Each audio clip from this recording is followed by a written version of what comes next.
This episode of The Young Turks is brought to you by Jack Threads. Now, you remember originally, before the negotiations even began, President Obama gave a $40 billion concession. Nobody talks about that anymore. Totally irrelevant, not part of the negotiations. I called him the world's worst negotiator. Then the negotiations, so-called, began. We had $4 billion given by the Democrats to the Republicans in stage one. What did the Republicans give in return? Nothing. Second stage, $6 billion. What did Republicans give in return?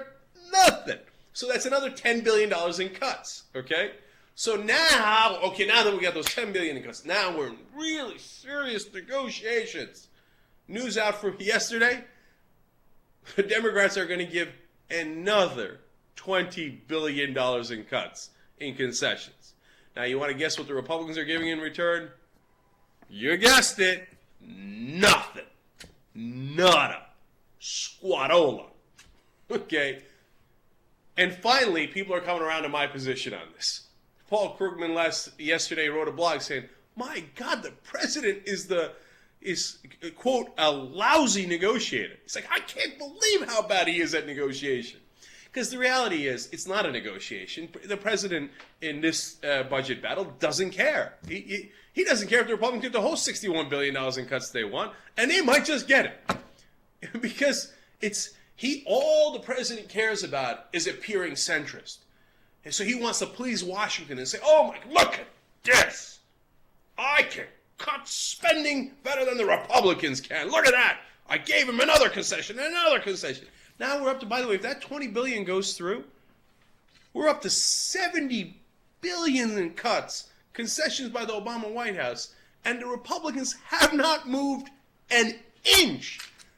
Okay, like, look, if you are the kind of guy who's a diehard Obama guy who just think he can do no wrong, it doesn't matter what his policy is, domestic or foreign policy, just Obama's the greatest guy in the world. All right, you tell me, how does that make any sense? I keep asking you, there's no answer. Why would you give all these concessions? I mean, will you, for the love of God, actually negotiate, actually stick to a position, stop caving at every turn? But he won't do it. It's just not him, man. He's going to keep. You think this $20 billion's the end?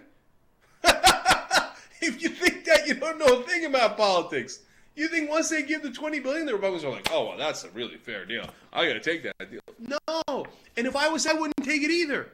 If Sai keeps giving you the queen, you keep taking it. Oh, you want to give me your bishop? All right, great. Your knight. All right, fantastic. I'll take the queen. Great. The king. Fantastic. Checkmate. I win. I didn't have to do anything. If I was negotiating with a guy like this, I'd just sit back, relax, have a cup of coffee. Oh, really? You're going to give me more? Fantastic. Here's what I'm going to give you. Nothing. Because the Republicans got his number, man. All right, so look forward to more crumbling by the Democrats and Obama on the budget battle. Jack Threads is a new sponsor for TYT. They're a members-only online shopping club, but because you know us, you're going to get in. Aren't we cool? But here's the key part to it, 80% off. Hello, up to 80% off of some of the top apparel lines in the country. Game over. Right. So go to jackthreads.com/TYT because it's free to join, and you get all those discounts, and you avoid the pain in the ass. The ending of this commercial is a little schwang wang wang.